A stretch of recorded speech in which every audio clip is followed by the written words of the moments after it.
And we are joined by Drexel head coach Denise Dillon, who is in her 12th season on the sidelines for the Dragons. Her team 15-16 last year overall, but it tied for third finish in the CAA. And you did much of your damage on the defensive end. For a long stretch last year, you were top 10 in the country in fewest points allowed per game. It's been a strength of your program for a while now.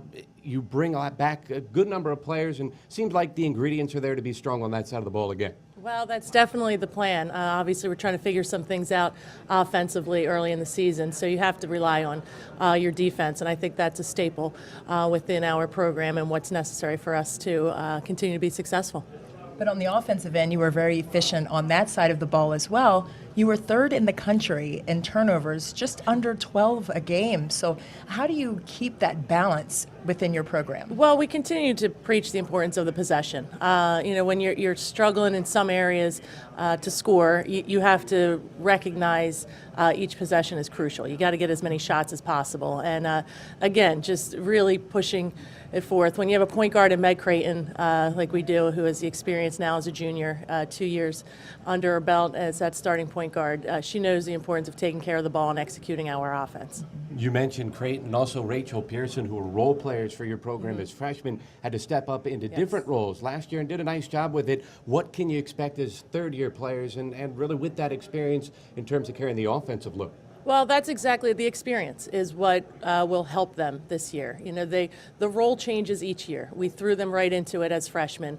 Now with the number of minutes they have, the game experience that they have, I feel the best transition, the best jump is going into your junior year. And we're counting on them to do some big things for us. Putting the ball in the basket is huge. They're both shooters. We're hoping with Alexis Smith being more comfortable now as a sophomore, being able to handle a little bit, moving Meg to the two sometimes, just having some good guards out there will certainly help with the efficiency of our offense.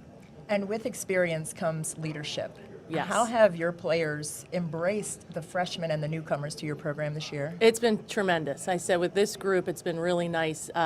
Each practice showing up, you just see they were disappointed with last year. So you see how excited, a little anxious, but it's early, but just to make some things happen, to get started. The leadership has been solid.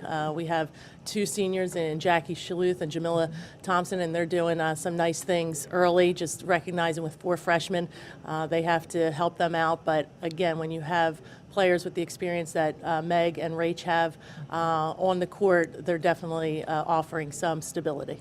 You're talking about experience. Sarah Curran got some experience last year. She had a nagging ankle injury that kind of bothered her for a lot of the conference play. But when she was at her best, she was awful good. What do you expect from her for an encore as a sophomore? Well, I think Sarah's realizing she can do a lot of different things on the floor. As a freshman, she kind of stepped back every once in a while and didn't know if it was her role to take the ball into her hands and make some plays. Now you can see some confidence, and she's healthy, so it's nice to have her out on the floor. She's a player.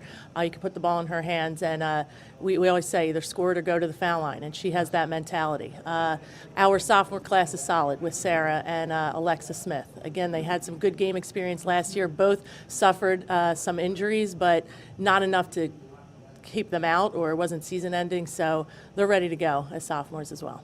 Let's take a look conference-wise, Yes. and you've been picked preseason third overall. Is that a motivating factor, or do coaches really not look at that? You look at what you do at the end of the season. Absolutely. I mean, you see it, and I've been here, as you said, 12 years, so I think sometimes they just look at that, other coaches, and they're like, oh, well, they finished in the top, so let's put them back up there in the top 3 or 4. But it really comes down to where we are right now in practice. It's just getting those out-of-conference games underway, seeing where you stand, getting prepared for what once again will be a wild ride in the CAA. I mean, each team, and you see it. You have no idea, where teams will be come January or February.